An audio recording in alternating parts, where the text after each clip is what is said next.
ನಮಸ್ಕಾರ ವಿದ್ಯಾರ್ಥಿಗಳೇ.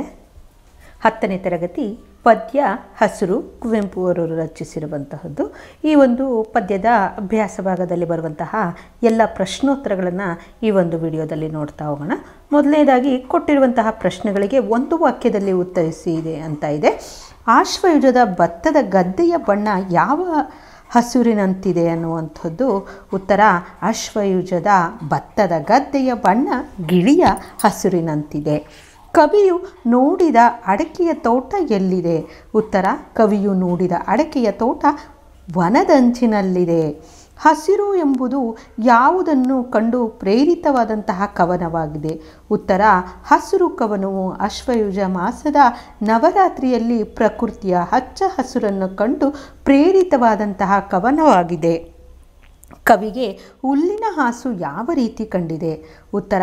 ಕವಿಗೆ ಹುಲ್ಲಿನ ಹಾಸು ಮಖಮಲ್ಲಿನ ಹೊಸ ಪಚ್ಚೆಯ ಜಮಖಾನೆಯ ರೀತಿಯಲ್ಲಿ ಕಂಡಿದೆ. ಕೊಟ್ಟಿರುವಂತಹ ಪ್ರಶ್ನೆಗಳಿಗೆ 3-4 ವಾಕ್ಯಗಳಲ್ಲಿ ಉತ್ತರಿಸಿ ಅಂತ ಇದೆ. ಪ್ರಶ್ನೆ: ಕವಿಗೆ ಯಾವ್ಯಾವುದರಲ್ಲಿ ಆಗಸದಿಂದ ಬಿಸಿಲವರೆಗೂ ಹಸಿರು ಕಾಣುತ್ತಿದೆ? ಉತ್ತರ. ಕವಿಗೆ ನವರಾತ್ರಿಯಲ್ಲಿ ಹಸುರಿನಿಂದ ಕಂಗೊಳಿಸುವ ಭೂಮಿಯಲ್ಲಿ ನೀಲ ಸಮುದ್ರದಲ್ಲಿ ಹಸುರಾದ ಕವಿಯ ಹೃದಯಕ್ಕೆ ಆಗಸ, ಮುಗಿಲು, ಗದ್ದೆಯ ಬಯಲು, ಮಲೆ, ಕಣಿವೆ, ಸಂಜೆಯ ಬಿಸಿಲು, ಕಾಡಂಚಿನ ಅಡಿಕೆಯ ತೋಟ, ಹೂವಿನ ಕಂಪಿನಲ್ಲಿ, ಎಲರಿನ ತಂಪಿನಲ್ಲಿ, ಹಕ್ಕಿಯ ಕೊರಲಿನಲ್ಲಿ, ಹೀಗೆ ಆಗಸದಿಂದ ಬಿಸಿಲವರೆಗೆ ಕವಿಗೆ ಹಸಿರು ಕಾಣುತ್ತಿದೆ. ಹಸಿರು ಸಕಲೇಂದ್ರಿಯಗಳನ್ನು ವ್ಯಾಪಿಸಿದೆ ಎಂಬುದನ್ನು ಕವಿಯು ಹೇಗೆ ವರ್ಣಿಸಿದ್ದಾರೆ? ಉತ್ತರ. ಹಸುರಾದ ಭೂಮಿ, ಆಗಸ, ಮುಗಿಲು, ಗದ್ದೆಯ ಬಯಲು, ಮಲೆ, ಕಣಿವೆ, ಸಂಜೆಯ ಬಿಸಿಲು, ಕಾಡಂಚಿನ ಅಡಿಕೆಯ ತೋಟ ಇವೆಲ್ಲ ಕಣ್ಣಿಗೆ ಗೋಚರವಾದರೆ ಹೂವಿನ ಕಂಪಿನ ಹಸಿರು ಮೂಗಿಗೆ, ಎಲರಿನ ತಂಪಿನ ಸ್ಪರ್ಶ ಚರ್ಮಕ್ಕೆ, ಹಕ್ಕಿಯ ಕೊರಲಿನ ಚಿಲಿಪಿಲಿ ಗಾನ ಕಿವಿಗೆ, ಶ್ಯಾಮಲ ಸಮುದ್ರದ ಹಸಿರು ಕವಿಯಾತ್ಮಕ್ಕೆ ರಸಪಾನ ಮಾಡಿದಂತಾದುದು.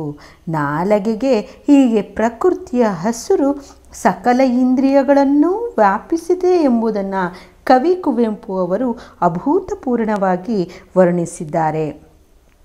ಕವಿಯಾತ್ಮವು ಹಸಿರುಗಟ್ಟಲು ಕಾರಣವಾದಂತಹ ಹಿನ್ನೆಲೆಯ ಅಂಶಗಳೇನು ಅಂತ ಇದೆ. ಉತ್ತರ.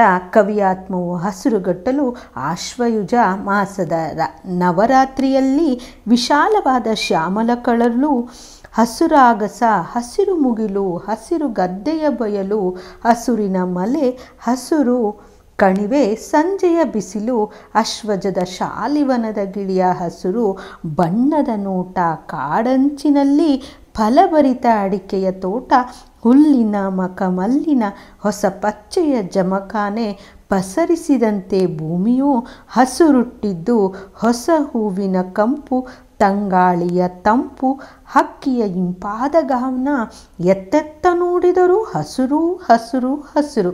ಇವೆಲ್ಲ ಕವಿಯಾತ್ಮವು ಹಸಿರುಗಟ್ಟಲು ಕಾರಣವಾದ ಹಿನ್ನೆಲೆಯ ಅಂಶಗಳಾದವು. ಮುಂದಿನದು ಕೊಟ್ಟಿರುವಂತಹ ಪ್ರಶ್ನೆಗಳಿಗೆ 8-10 ವಾಕ್ಯಗಳಲ್ಲಿ ಉತ್ತರಿಸಿ ಅಂತ ಇದೆ. ಹಸಿರು ಕವನದ ರೀತ್ಯ ಎಲ್ಲೆಲ್ಲಿ ಹಸಿರು ವ್ಯಾಪಿಸಿದೆ ಎಂಬುದನ್ನು ವಿವರಿಸಿ ಅಂತ ಇದೆ. ಉತ್ತರ.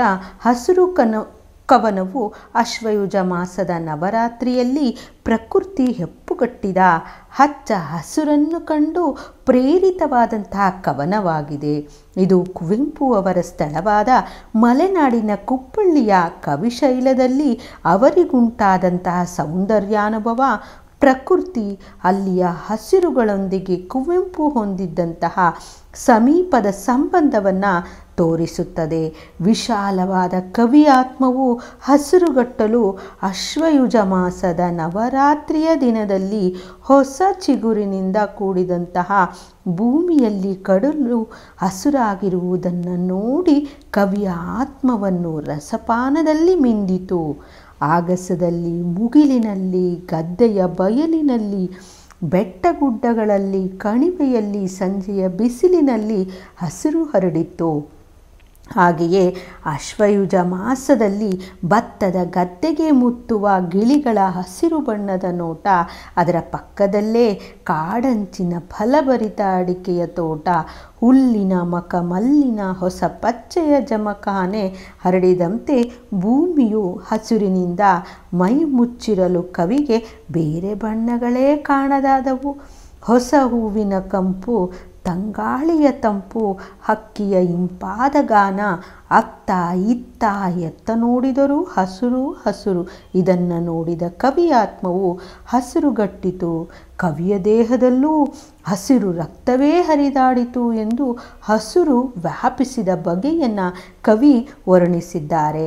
ಮುಂದಿನದು ಸಂದರ್ಭ ಸಹಿತ ಸ್ವಾರಸ್ಯವನ್ನು ವಿವರಿಸಿ ಅಂತ ಇದೆ. ಹಸಿರಾದುದು ಕವಿಯ ಆತ್ಮಂ ಅನ್ನುವಂಥದ್ದು ಈ ಒಂದು ವಾಕ್ಯದ ಆಯ್ಕೆಯನ್ನು ನೋಡೋದಾದರೆ, ಕುವೆಂಪುರವರ ಪಕ್ಷಿಕಾಶಿ ಕವನ ಸಂಕಲನದಿಂದ ಆರಿಸಲಾಗಿರುವಂತಹ ಹಸುರು ಪದ್ಯದಿಂದ ಈ ಮೇಲಿನ ವಾಕ್ಯವನ್ನು ತೆಗೆದುಕೊಳ್ಳಲಾಗಿದೆ. ಸಂದರ್ಭವನ್ನು ನೋಡೋದಾದರೆ, ನವರಾತ್ರಿಯ ಈ ಶ್ಯಾಮಲ ವರ್ಣದ ಕಡಲಿನಲ್ಲೂ ಕವಿಯ ಆತ್ಮ ಹಸುರಾಯಿತು, ರಸಪಾನದಲ್ಲಿ ಮೆಂದಿತು ಎಂದು ಪ್ರಕೃತಿಯಲ್ಲಿ ವ್ಯಾಪಿಸಿರುವಂತಹ ಹಸುರಿನ ಬಗ್ಗೆ ವರ್ಣಿಸುವ ಸಂದರ್ಭದಲ್ಲಿ ಕವಿ ಈ ಮಾತನ್ನು ಹೇಳಿದ್ದಾರೆ. ಇದು ಕುವೆಂಪು ಅವರ ಸ್ಥಳವಾದ ಮಲೆನಾಡಿನ ಕುಪ್ಪಳ್ಳಿಯ ಕವಿಶೈಲದಲ್ಲಿ ಅವರಿಗುಂಟಾದಂತಹ ಸೌಂದರ್ಯಾನುಭವ, ಪ್ರಕೃತಿ, ಅಲ್ಲಿಯ ಹಸುರುಗಳೊಂದಿಗೆ ಕುವೆಂಪು ಹೊಂದಿದ್ದಂತಹ ಅವಿನಾಭಾವ ಸಂಬಂಧವನ್ನು ತೋರಿಸುತ್ತದೆ. ಸ್ವಾರಸ್ಯವನ್ನು ನೋಡೋದಾದರೆ, ನವರಾತ್ರಿಯ ಕಪ್ಪು ಕಡಲಿನಲ್ಲೂ ಹಸುರನ್ನು ಕಾಣುವಂತಹ ಕುವೆಂಪು ಅವರ ಕವಿಯಾತ್ಮದ ಪ್ರಕೃತಿಯ ರಸಸ್ವಾದನೆ ಇಲ್ಲಿ ಸ್ವಾರಸ್ಯಪೂರ್ಣವಾಗಿ ವ್ಯಕ್ತವಾಗಿದೆ.